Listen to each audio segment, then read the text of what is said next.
Bonjour chers élèves, j'espère que vous allez bien.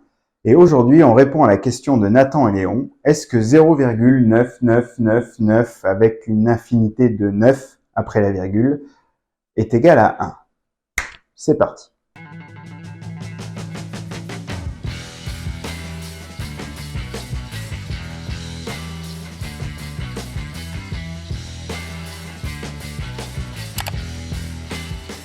Alors pour cela, comme ce nombre n'est pas facile à écrire, on va poser x est égal à 0,999, etc.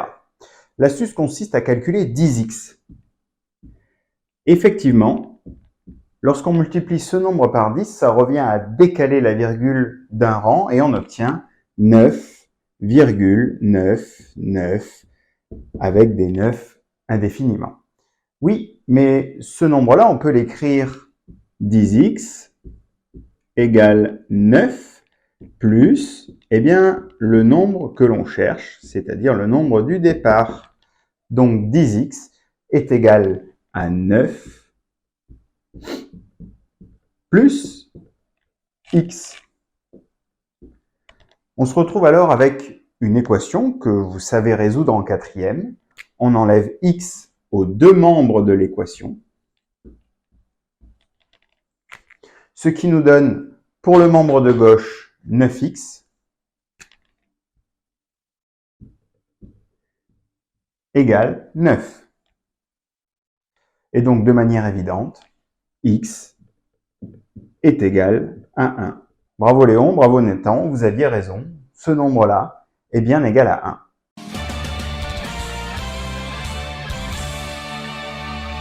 Alors pour aller un petit peu plus loin, ces nombres qui ont une tranche de décimale qui se répète toujours pareil indéfiniment font partie de la famille des nombres rationnels. Alors vous en avez déjà rencontré, 0,3333 par exemple, le fameux, eh bien il peut s'écrire tout simplement comme le quotient de 1 par 3. Et ça, c'est une caractéristique de tous les nombres rationnels. Aussi compliqué soit-il, tout nombre rationnel peut s'écrire sous la forme du quotient de deux entiers.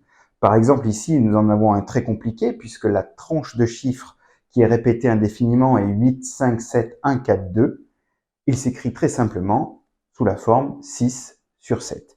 Et ça, c'est très pratique pour les calculs. Alors, à partir de là, on peut s'amuser à trouver quel est le quotient qui correspond, par exemple, au nombre 0,13, 13, 13, etc. Alors pour cela, on va opérer exactement de la même manière que précédemment. Sauf que ce qui change ici, c'est que la tranche de chiffres qui se répète est composée de deux chiffres justement. Alors on ne va pas multiplier par 10, mais par 100. On va calculer 100x, qui sera égal à 13,131313 indéfiniment. Et ce 13,131313, on va le décomposer en 13 plus 0,1313, etc. Donc 13 plus le nombre que l'on a posé au départ, x. 100x est donc égal à 13 plus x. On se retrouve comme précédemment avec une équation à résoudre. On enlève x à chacun des membres, ce qui nous donne à gauche 99x est égal à 13. Pour trouver x, il suffit de diviser les deux membres par 99. X est donc égal à 13,99e. Et voilà, nous avons trouvé le quotient qui correspond à notre nombre rationnel. Et d'ailleurs, si vous voulez vous en convaincre, vous pouvez le taper sur la calculette.